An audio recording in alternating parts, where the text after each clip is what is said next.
नमस्कार संदीप जी, बहुत बहुत स्वागत है आपका। नमस्ते अंजू जी। संदीप जी, बड़े लंबे अरसे से हम सब लोग बातें करते आ रहे हैं जस्टिस वर्मा के केस की, और अब तो लग ये रहा है कि सीधे सीधे इम्पीचमेंट मोशन लाएगी सरकार उनके खिलाफ मॉनसून सेशन में।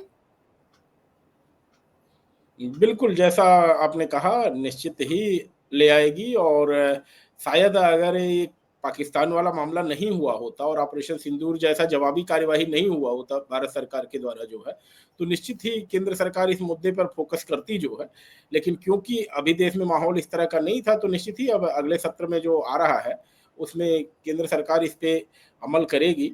लेकिन सबसे बड़ी बात यह है कि अभी जो जाँच रिपोर्ट आई है, उसमें माननीय चीफ जस्टिस जो उस समय थे, जस्टिस संजीव खन्ना जी, उन्होंने केंद्र सरकार को रिपोर्ट भेजी और उन्होंने कहा कि there is something that's why center में प्रोसीड।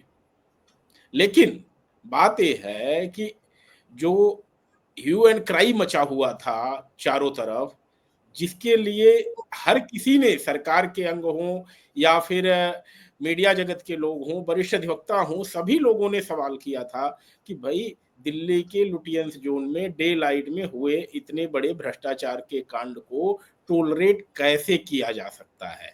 और उसके बाद जो चीजें हुई, खासकर जिनके ऊपर जिम्मेदारी थी उस चीज को एक फेयर ट्रायल करने की या ट्रांसपेरेंट वे में जनता के बीच रखने की, उन लोगों ने भी अपनी जिम्मेदारी में कोताही ही नहीं की, बल्कि जो है उसको कवर अप करने की कोशिश भी की। और यह सार्वजनिक दबाव ही था या मीडिया जगत का दबाव था या ये कहीं वरिष्ठ अधिवक्ताओं का, वरिष्ठ जनों का, संभ्रांत जनों का दबाव था, जिसके चलते हम यह सुन पा रहे हैं आज 3 महीने बाद कि चलो भाई कुछ तो निकल के आया है। लेकिन सबसे बड़ा सवाल जो अंत में उठेगा कि क्या एक माननीय देश की कानून व्यवस्था से ऊपर है। अगर हमें मान ले एक सेकंड के लिए अंजू जी कि चलिए इम्पीचमेंट हो जाता है, उनको हटा भी दिया जाता है पद से, सवाल उठेगा वो जो नोट के बंडल आए उसकी सजा उनको क्या मिली। भाई मजा तो आपने पूरा ले लिया जुडिशरी का, और अंतिम समय तक ले लिया बेशर्मी से एक तरह से कहें तो। लेकिन उसके बावजूद आपके खिलाफ आपराधिक कार्यवाही कब होगी। और सरकार को इस दशा में या सुप्रीम कोर्ट को इस दशा में कुछ बोलने की आवश्यकता थी। क्यों? क्योंकि केंद्र और न्यायपालिका दोनों में कभी टकराव ना हो, इसलिए दोनों ही अंग एक दूसरे के मामले में दखल देने से बचते हैं। लेकिन क्योंकि जुडिशरी के घर का मामला है, तो इसमें जुडिशरी को रिपोर्ट जब केंद्र सरकार को भेजी, उसी के साथ जुडिशरी को यह भी कहना चाहिए था, लीजिए हमें इनके खिलाफ इम्पीचमेंट के तो ग्राउंड मिल ही रहे हैं, आप क्रिमिनल एफआईआर रजिस्टर करके इनके खिलाफ प्रोसिक्यूशन भी करिए। क्योंकि जांच किसी पुलिस अधिकारी ने नहीं की है अंजू जी, न्यायिक अधिकारियों ने किया, हाईकोर्ट के अधिकारियों ने किया है। तो यहाँ पे तो कहीं इस बात की आवश्यकता ही नहीं है कि एविडेंस को मतलब एग्जामिन करने की आवश्यकता है। एविडेंस माननीय लोगों ने खुद ही निकाले हैं।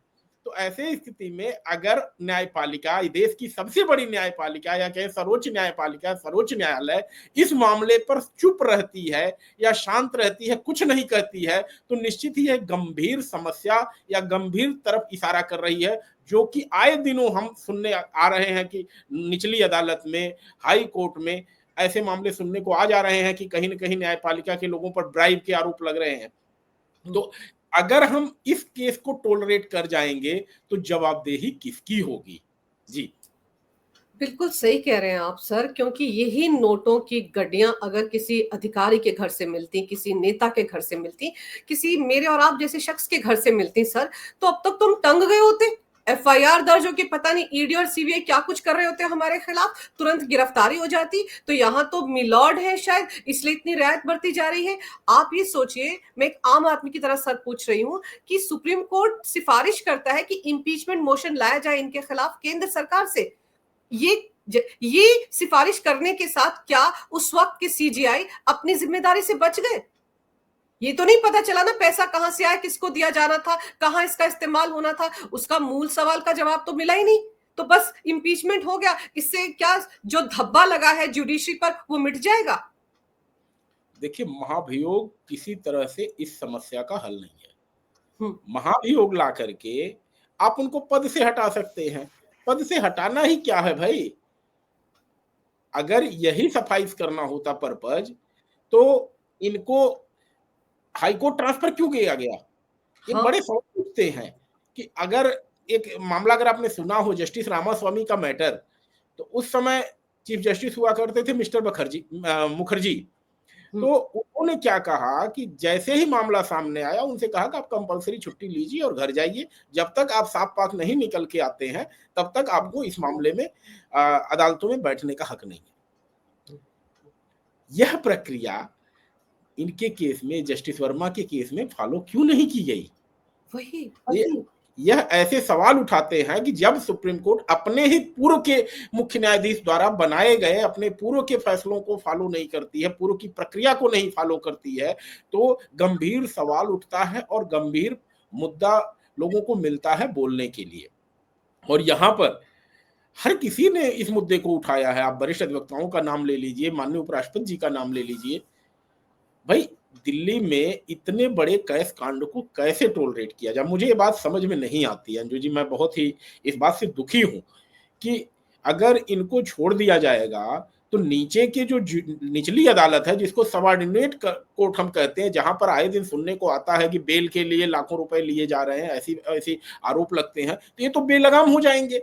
फिर तो जो एक सेटिंग बनी हुई है कि भाई पैसे दो बेल लो, इस तरह के जजेज जो हैं जिनके खिलाफ कार्यवाही होनी चाहिए, वो तो बिल्कुल बेलगाम हो जाएंगे। फिर न्याय कहाँ रह जाएगा? आम जनता के लिए न्याय कहाँ रह जाएगा?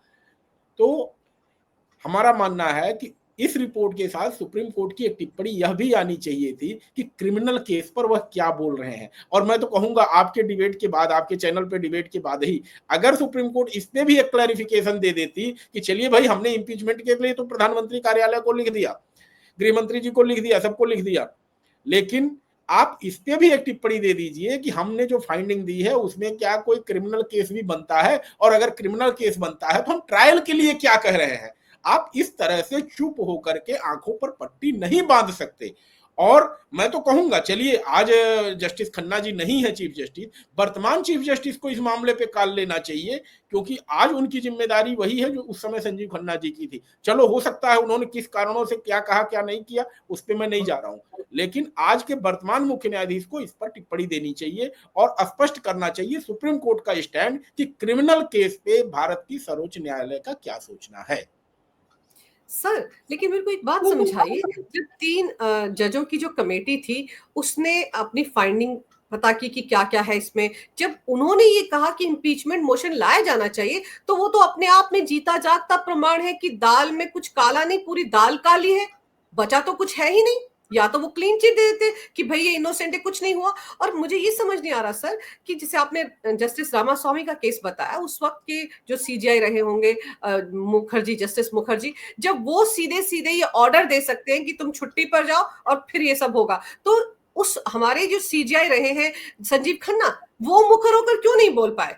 क्या ये माना जाए कि पेंडोरा बॉक्स है जो पूरी तरह से खुल जाएगा अगर इस तरह की कार्रवाई उनके खिलाफ करते? फिर तो सवाल यही उठेंगे ना कि आखिर क्या वजह थी कि उन्होंने सीधे-सीधे ऑर्डर नहीं दिया? उन पर जिम्मेदारी थी सर जुडिशरी को बचाने की, क्योंकि ये बहुत बड़ा कांड है, छोटी बात नहीं है। अंजू जी, मैं कहूंगा अगर बस का ड्राइवर ही बस को लड़ाने भिड़ाने और नेग्लिजेंटली ड्राइव करे, तो बाकी कंडक्टर और पैसेंजर उसमें कुछ नहीं कर सकते। और यहां पर जैसे हुआ, इस मामले को जिस तरह से हैंडल किया गया, कोई नहीं कह सकता कि जो जस्टिस खन्ना का कार्यकाल था, मैं उनका व्यक्तिगत नहीं विरोध कर रहा हूं, मेरा उनसे कुछ व्यक्तिगत लेना देना भी नहीं है, लेकिन जिस तरह से माननीय चीफ जस्टिस या उनकी कोलेजियम ने इस मैटर को हैंडल किया, निश्चित ही वही एक कारण है जिसके चलते आज हम लोग इस विषय पर चर्चा कर रहे हैं।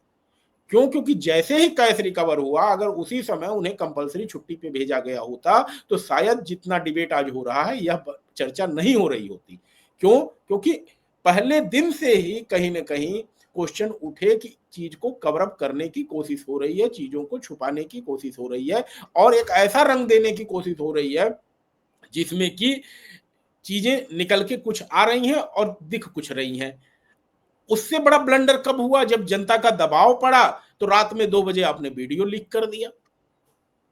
भाई, आप एक ही स्टैंड पे तो कायम रहते। देश की इतनी बड़ी संस्थान की इज्जत दांव पर लगी है, या ये कहें आपके ऊपर जिम्मेदारी है एक इतने बड़े संगठन की, सरकार के अंग की, और अगर आप इस तरह से चीजों को कवर अप करने की कोशिश करते हैं, तो मुझे लगता है कि आपने जो न्यायिक प्रक्रिया रही है, पूर्व के मुख्य न्यायाधीशों की प्रक्रिया रही है, उसको आपने फॉलो नहीं किया, और उसी का नतीजा रहा कि आज यह चीजें हम लोगों को देखने को मिली। लेकिन फिर मैं उसी सवाल पे आ रहा हूं कि इस पर क्रिमिनल एंगल को लेकर के अगर टिप्पणी नहीं आई है, तो न्यायालय का यह भी कहीं न कहीं एक तरह से दिखता है कि कुछ फिर गड़बड़ हो रही है, जिस पर एक बार फिर कार्यपालिका और न्यायपालिका हो सकता है टकराव की स्थिति में आए, क्योंकि मुझे नहीं लगता है कि केंद्र सरकार इस मामले में आगे बढ़ के कोई क्रिमिनल केस एफआईआर या रजिस्टर करेगी या कुछ करेगी।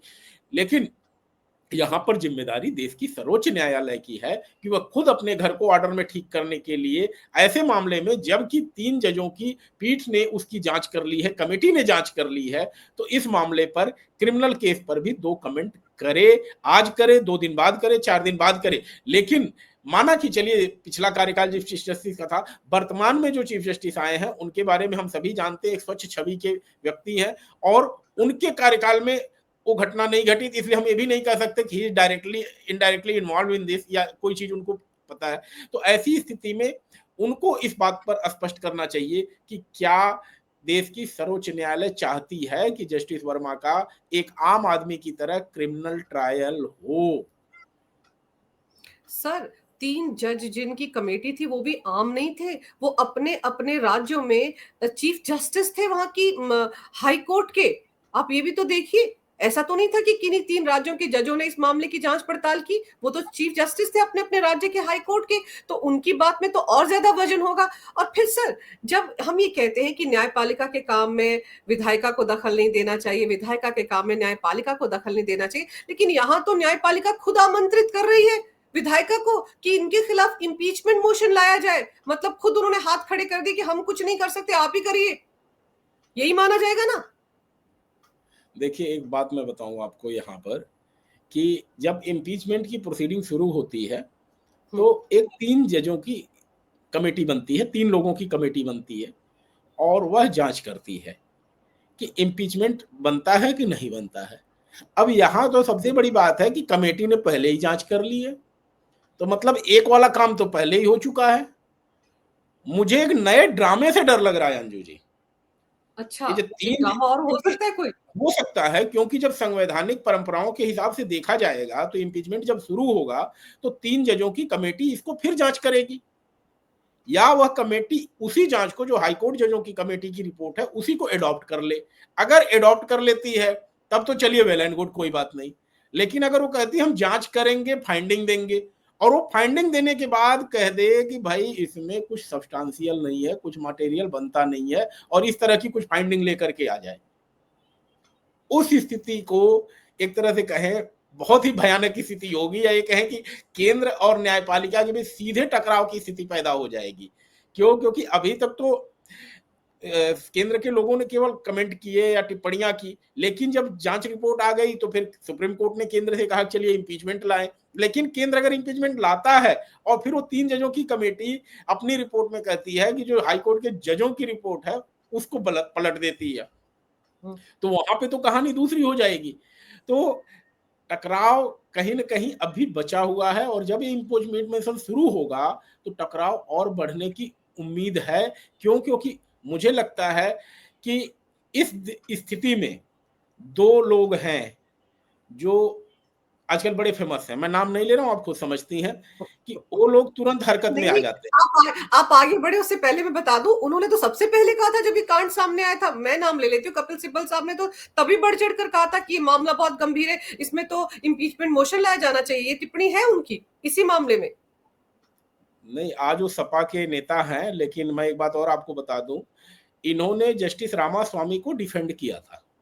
जस्टिस कपिल सिब्बल ने जो है, जब जांच चली थी तो जस्टिस रामास्वामी को डिफेंड किया था, और उसके आगे बढ़कर के कांग्रेस ने इनको डिफेंड किया था। क्योंकि वोट में उन्होंने हिस्सा नहीं लिया, बाहर निकल लिए जो है। तो कांग्रेस का हाथ करप्शन के साथ, इसमें कोई दो राय नहीं है। क्यों? क्योंकि न्यायपालिका में जब करप्शन पे उनको बोलने का मौका था, कुछ करने का मौका था, तो वो निकल लिए, वोट ही नहीं किए लोगों ने। और उनके वरिष्ठ अधिवक्ता जो है उनको डिफेंड किया रामास्वामी को। तो मुझे तो लगता है कहीं डिफेंस काउंसिल हमारे कपिल सिब्बल जी अगर खड़े होते हैं और हो सकता है कुछ ऐसे तर्क दें या कुछ ऐसे बातों का रहस्योद्घाटन करें जो हम लोगों को नहीं पता है, क्योंकि ही जो लर्नेड लॉयर ही सीनियर एडवोकेट, तो उनके पास बहुत मसाला होगा। तो ऐसी स्थिति में हो सकता है कहानी को किसी और करवट देने की कोशिश करें।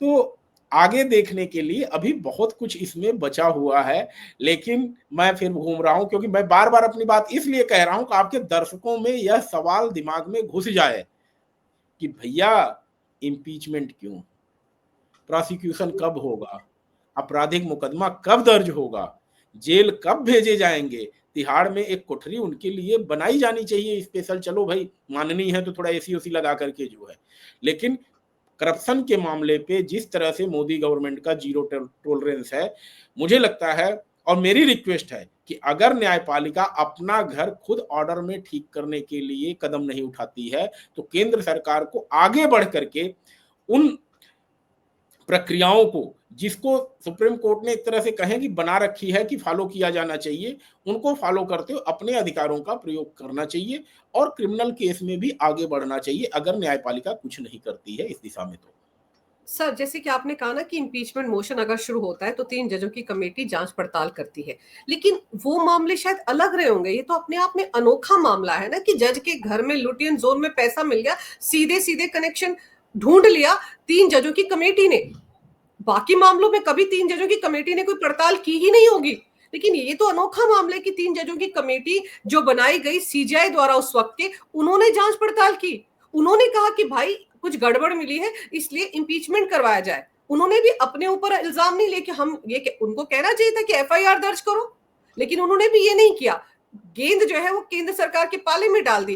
तो मुझे लगता है कि वो 3 जजों वाली बात जो आप कमेटी की बात करें वो तो हो चुकी है, उसकी तो गुंजाइश अब है ही नहीं, क्योंकि सिफारिश खुद सीजीआई करते गए कि भाई इंपीचमेंट मोशन लाओ। तो इंपीचमेंट मोशन लाने के रास्ते में मुझे तो फिलहाल कोई गड़बड़ दिख ही नहीं रही है, या 3 जजों की कमेटी वाली फॉर्मेलिटी की भी जरूरत नहीं है सर। यहाँ पर ये तो सीधे सीधे सिफारिश सीजीआई ने कर दी है।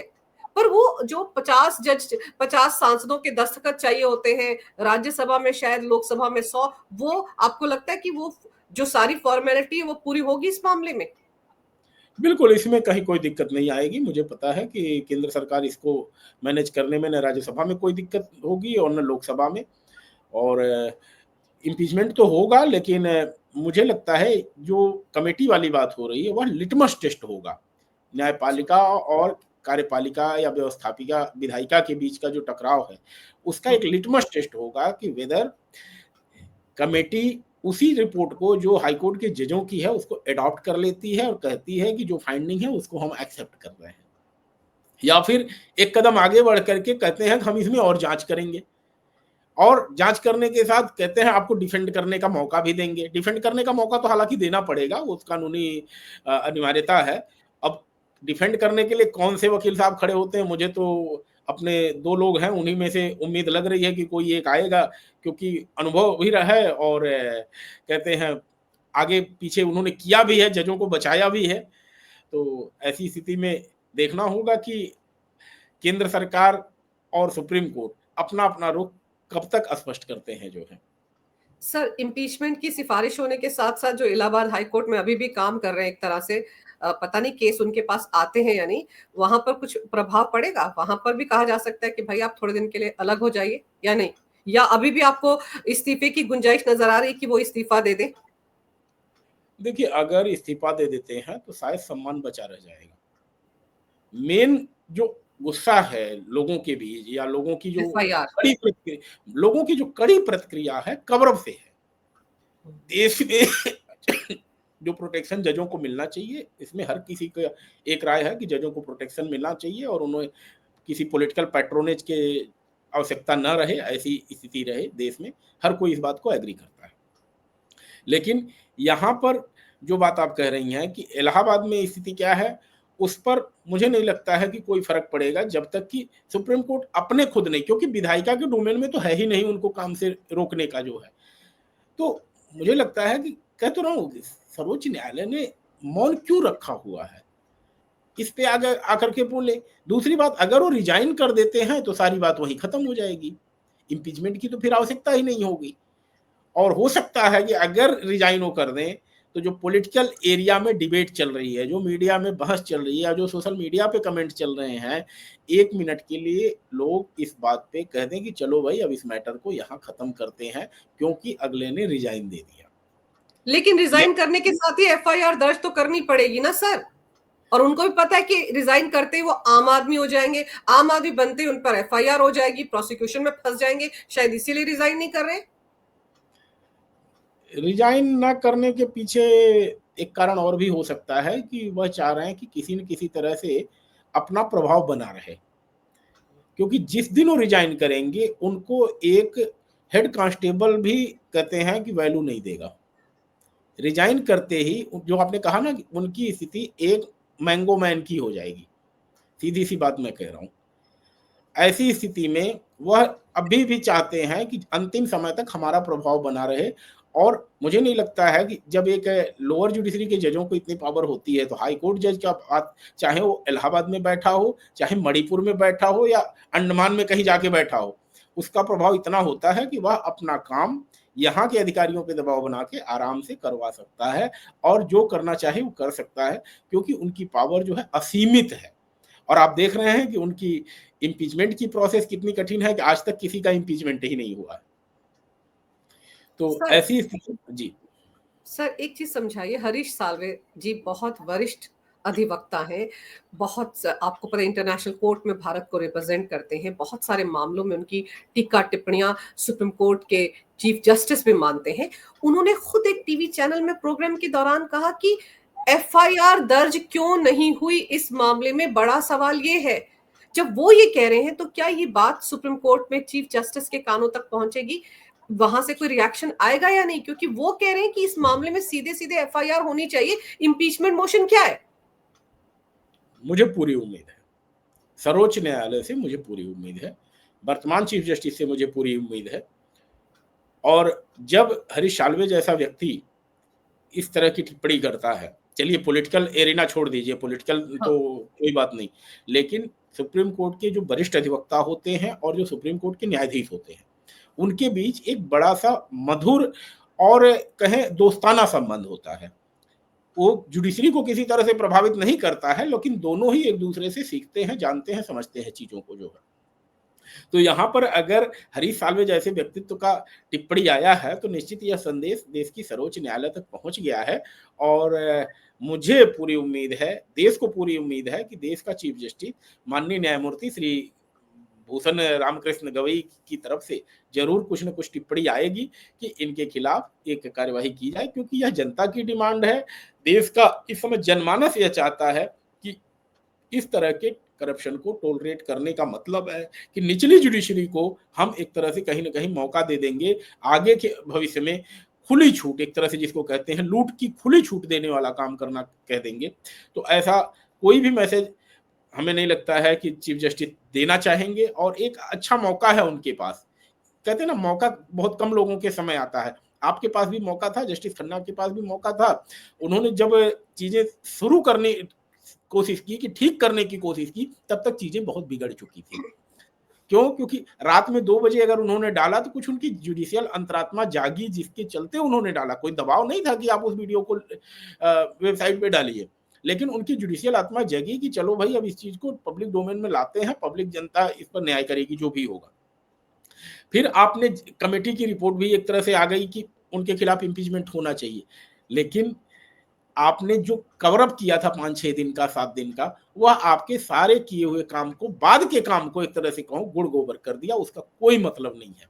तो आज जब एक नए मुख्य न्यायाधीश के सामने एक मामला आया है तो यह नजीर साबित करने का मौका है, एक नजीर स्थापित करने का मौका है।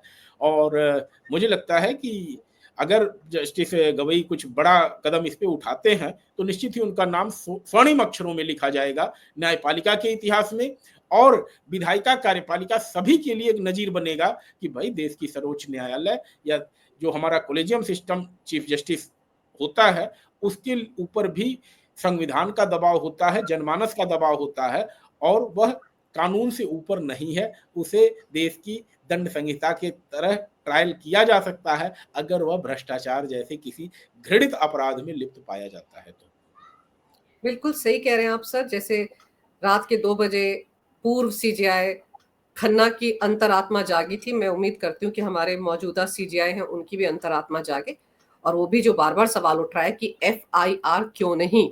इस सवाल का जवाब वो भी दें और भले ही इस्तीफा दे दें ये वर्मा जी या ना दें, इम्पीचमेंट हो जाए या ना हो, लेकिन अगर एफआईआर दर्ज नहीं हुई, क्रिमिनल प्रोसीडिंग्स भ्रष्टाचार के मामले में उनके खिलाफ नहीं हुई, तो सब कुछ आधा अधूरा रह जाएगा और उम्मीद करते हैं कि जो धब्बा लगा है सुप्रीम कोर्ट पर या जुडिशरी पर, उस धब्बे को धोने की जिम्मेदारी भी उन्हीं लोगों पर है जिनके ऊपर जो अभी भी सुप्रीम कोर्ट में बैठे हुए इस संस्था में बैठे हुए, न्यायपालिका में बैठे हुए, उनको ही आगे बढ़कर कदम उठाना चाहिए। केंद्र सरकार को सिफारिश करने से बात नहीं बनने वाली है, बल्कि बात और बिगड़ेगी। आपने समय निकाला इस विषय पर बहुत ही गंभीरता से, बहुत ही अहम जानकारी मेरे दर्शकों को दी संदीप जी, आपका बहुत-बहुत धन्यवाद। नमस्कार, भारत माता की जय, वंदे मातरम, जय श्री राम। जय श्री राम मंजू जी, जय श्री राम।